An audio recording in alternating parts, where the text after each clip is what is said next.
everyone. Welcome to Wine Simplified, a wine podcast for cork dorks and those who want to be.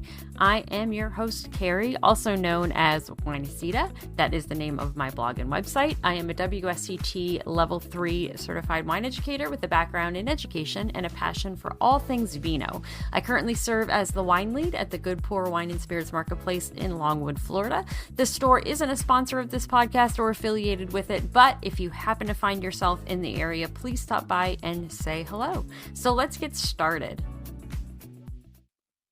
Welcome back to Wine Simplified. I'm so glad you came back to episode 2.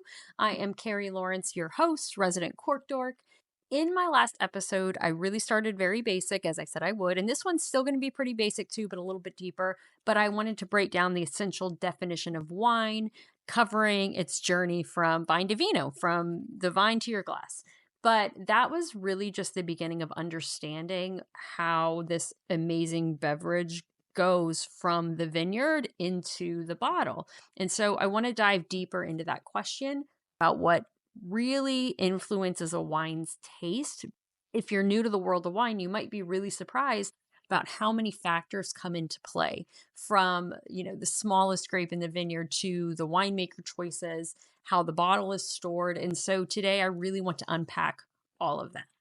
Let's start with the grape's identity, as every wine begins in the vineyard, and the type of grape is really foundational to its taste. Now, there are hundreds and hundreds of different wine grape varietals. Today, I will just talk about some of the basic ones, but the type of grape will have a huge impact on the taste. As we talked about before, wine is primarily made from the fermented juice of Vitis vinifera grapes. These are not your typical snacking grapes.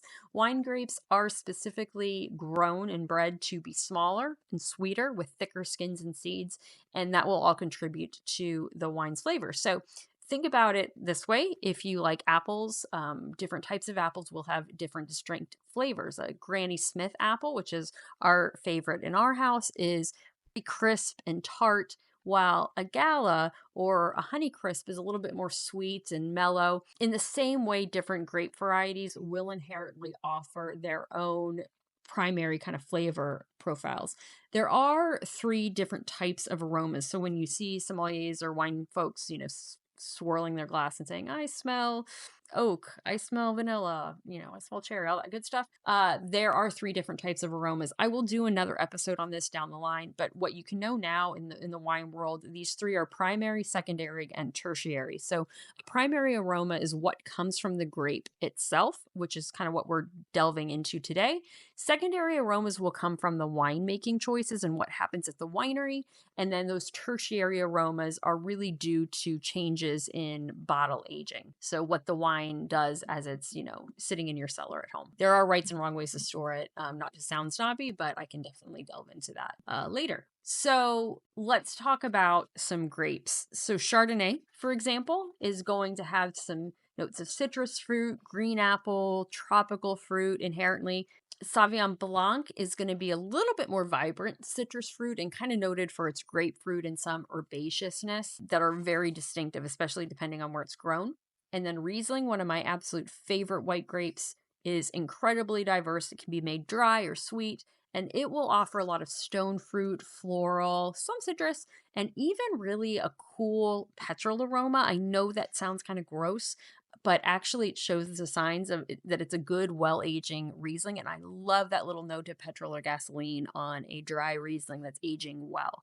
Sometimes you'll hear people say, this smells like barnyard, or this smells like leather. And it doesn't sound like it would be good, but actually it is delicious and well-aging wine. When it comes to black grapes, Cabernet frequently will have notes of like black cherry, black currants, some herbaceousness like tomato leaf. Merlot is a little bit softer, often used to blend, to soften out a Cabernet, but on its own, it's great. Soft fruit flavors, things like plum, strawberry, blackberry. And then Pinot Noir is really delicate. It's a really thin-skinned, elegant, kind of finicky grape to grow. It's a hard grape to grow, but it is also then known for its real delicate red fruit profile, like raspberry, red cherry, strawberry. And then there's Shiraz or Syrah, same grape, some different name depending on where it's grown, and sometimes different indicates a different style of the grape, but it can be bold and spicy. Like think of a black pepper note, not necessarily a jalapeno note, but just kind of that black pepper note. And it will have some black cherry as well, generally speaking. Now, these are just some basic examples of how different grapes can give off some different aromas.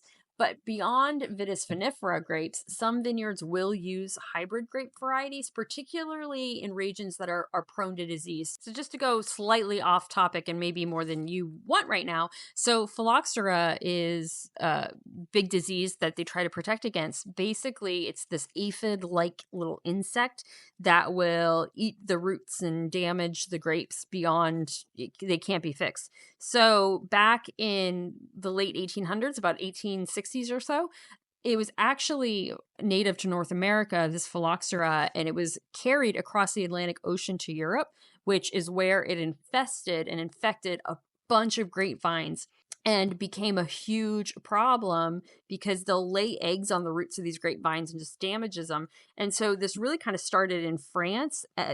Within a few decades, half of all their vineyards were destroyed back then, and then it moved to other parts of the Europe. And so what they do now a lot of times is they will graft the Vitis vinifera onto a North American rootstock, which is actually resistant to phylloxera, to grow their vineyards and protect against this little insect that will wipe out the vineyards. That is an example of how they can graft and do things for insect protection, but they will also create new like hybrids to create new grapes to adjust for climate control or other types of diseases and things as well. Now let's talk about climate. So climate is one of the most critical factors in shaping a wine's character. Grapes are incredibly sensitive to their environment, kind of like I am. If it's too hot outside, I don't want to be outside. If it's too cold outside, I don't want to be outside. Grapes are like that. They're real finicky. But as they ripen, grapes' sugar levels rise, their acid levels fall, and crucial flavor compounds will develop. So it's really important for the vineyard managers and the winemakers to really know when to harvest these grapes, because grapes are really sensitive to their environment. They need sunshine and specific temperatures to ripen properly.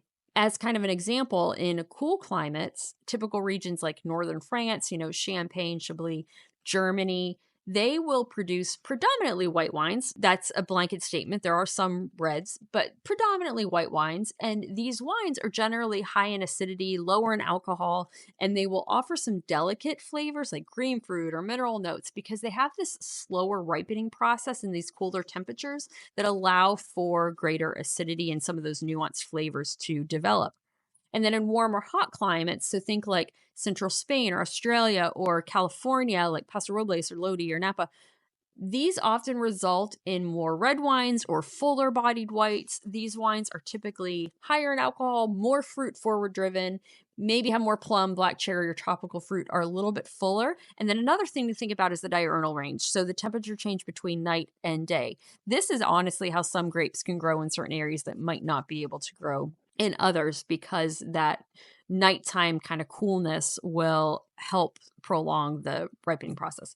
So grapes will be very sensitive to their environment, but climate doesn't just change the flavors. It will directly impact that sugar, acid, and tannin levels within the grape themselves. Tannin is sort of that sandpapery note that you get off of red wines. So it is in the skin of red grapes, the seeds, the stems. And so we'll talk about that in a moment, but tannin will be impacted by the climate as well.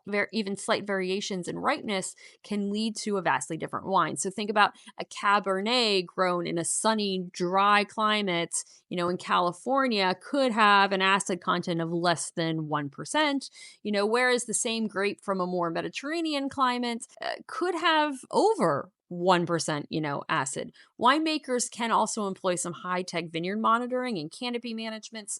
They might opt for night harvesting to really protect acidity and avoid some of the stress in these, warmer regions. I did touch on vintage in the first episode, but just as a recap, the vintage on a wine bottle simply refers to the year the grapes were harvested. But because weather conditions, so your sunshine, rain, temperature, will swing and vary from year to year. I mean, the same the day that I'm recording this, it's crazy hot outside, and in Florida, grapes don't grow well. But just as an example, outside it's like 102. This time last year, it might have been 89 and rainy. And today it's pretty dry and sunny. So the same time last year was a very different climate than what it is this year, weather pattern. So the same wine from the same vineyard, from the same grape, can vary year to year with some nuanced differences depending on the vintage. Now, there are some wines, particularly sparkling wines like champagne, they are labeled non-vintage. So if you don't see a vintage on the label, it's likely non-vintage, meaning these are blends from multiple years to try to maintain a house style. They always keep some wine on reserve to blend in to maintain a style. Bordeaux is predominantly all blends because that climate from year to year is historically unpredictable. So they will use their variation of Cab Merlot, Cab Franc, Petit Verdot in different percentages year to year, just depending on which grape ripened the best, which ones are ideal to use. We can get it. You could do a whole class on Bordeaux, left bank versus right bank, but in some, that's an area where climate's really unpredictable. So they will always make a blend just to be able to create a good wine.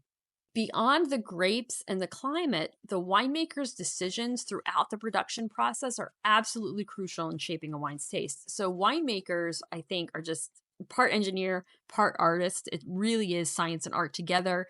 They have to blend these scientific principles with their own sort of unique vision and personal preferences. So let's talk about those key stages. The first step is crushing and pressing. So beyond what happens in the vineyard, which is a whole other thing, what soil is used, what is the climate out there, what canopy managements do they use? Let's talk about what happens after harvesting. So this is the initial step when it gets into the winery, is the crushing to release the juice or the must, which is what that grape juice mixture is called. Today, a lot of mechanical crushers are used for efficiency and sanitation. Back in the day, you see videos of people stomping their feet. That doesn't really happen anymore. But the grapes are crushed to release their juice. For white wines, these grapes are pressed immediately after crushing to remove the skins, prevent discoloration, so that only that clear juice gets fermented. The juice is often racked, meaning it's filtered to remove sediment before fermentation begins. So for red wines, the crushed grapes and their skins and that must, that juice, will go directly into a vat altogether for fermentation. These skins are essential for extracting color, tannins, and flavor, and then they are pressed after fermentation is completed. So you have to have the contact with the red grape skin to extract that color, which is what makes a red wine. And then rosé wines are made from red grapes typically, but they have very, very limited skin contact, typically only could be a couple hours or a couple of days, as opposed to weeks or more for an actual red wine, just enough to impart the lighter color based on the winemaker's preference. Whether a wine is real light or dark as a rosé really isn't an indicator of quality. I had some great Pinot Noir rosés that are a lot deeper but still dry than a Provençal rosé. So color can speak to wine style, but it's not necessarily means it's off if it's like a darker pink.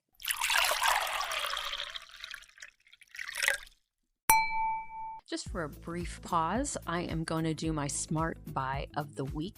If you have never heard of Grape before, I want to encourage you to change that.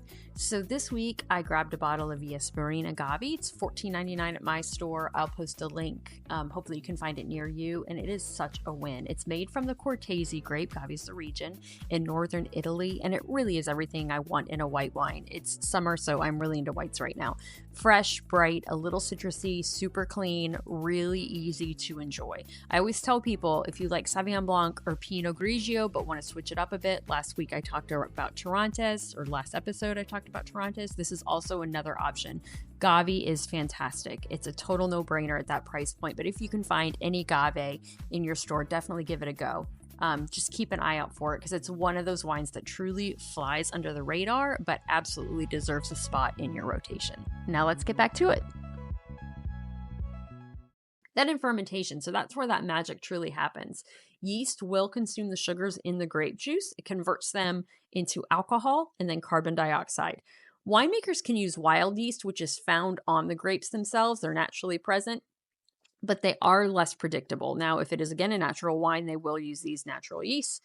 But a lot of winemakers will add cultured yeast just to get more consistent results because they know how that will react during fermentation. And modern winemakers will often sterilize the must with a small amount of sulfur before adding their preferred yeast strain. Again, another episode could be the sulfites myth, basically. Everybody blames sulfite for headaches. I have a lot of opinions on that. Know that all wine contains natural sulfites. And sulfites themselves are not inherently a bad thing. Actually, most of our processed food that we eat contains significantly more sulfites than wine. And actually, white wine contains more sulfites usually than red. But sulfur, the addition of sulfur is not a bad thing. It actually helps preserve the wine and kind of sterilize it a little bit. So after this process, they will monitor temperature because temperature control is really vital during fermentation. If it's too hot, yeast will die, or you can develop off flavors in the wine. If it's too cold, fermentation will slow down or even stop. And if they do want fermentation to stop early to maintain some residual sugar, cooling it down is one way that they will do that. Then there's clarification. So after fermentation, wine will often look really cloudy, and clarification will remove these solids and particles to improve a wine's appearance. It actually generally does not impact the taste. A lot of natural winemakers, or even some winemakers just by choice, will leave this in there because they think it actually makes the wine, improve or be better in its own state. But clarification can just make it more visually appealing. If you ever do see some sediment or anything in your glass or the little white tartrate crystals, they are perfectly safe. You can filter them out with a cheesecloth or strain them out through the neck or after decanting or something, and it's going to be perfectly fine, even if it's not visually appealing.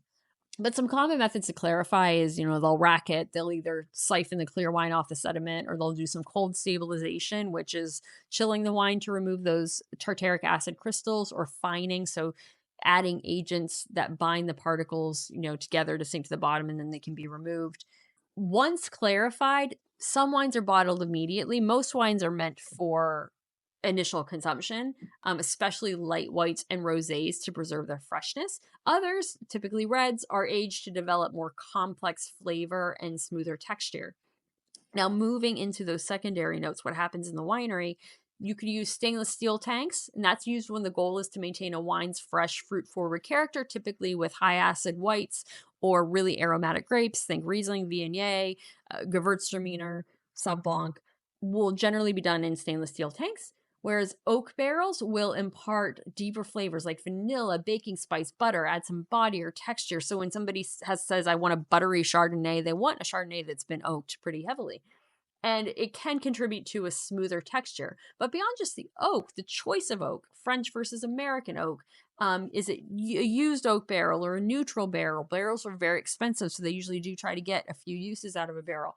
The level of charring that was done at the cooperage, or think toast, like you're toasting a bread, they have to do that with barrels. These will all significantly influence the flavor profile. Full-bodied red wines can age for maybe 1 to 2 years in barrels, while some real fruity white wines might only need about 3 months, and then bulk aging, they might do large quantities that are aged together, and that can be preferred as it's less affected by temperature changes. And then once the winemaker decides the wine is ready, it's filtered, bottled again, and sometimes aged a little further in the bottle before release. And of course, if you're in a region like Rioja, there are rules about how long they have to have wine in the barrel and how long they have to have wine in the bottle before it can be released to the consumer. But the ultimate taste and character of a wine and its complexity are the interplay of several key components. So when we talk about like structure of a wine, I heard in another sommelier podcast, so she gave this analogy. It's Elizabeth Schneider, Wine for Normal People, so shout out to her, just to give credit where it's due, because I think it is a fantastic analogy, and I can't think of anything better right now. But think about the structure of a wine as a canvas, and the pretty things on the canvas, an artist on that canvas piece is, the aromas, the flavors, the colors, all that good stuff. But without a wood frame where that canvas is stapled to, there's no structure. So when people are talking about the structure of the wine, what are the components that make wine good or bad?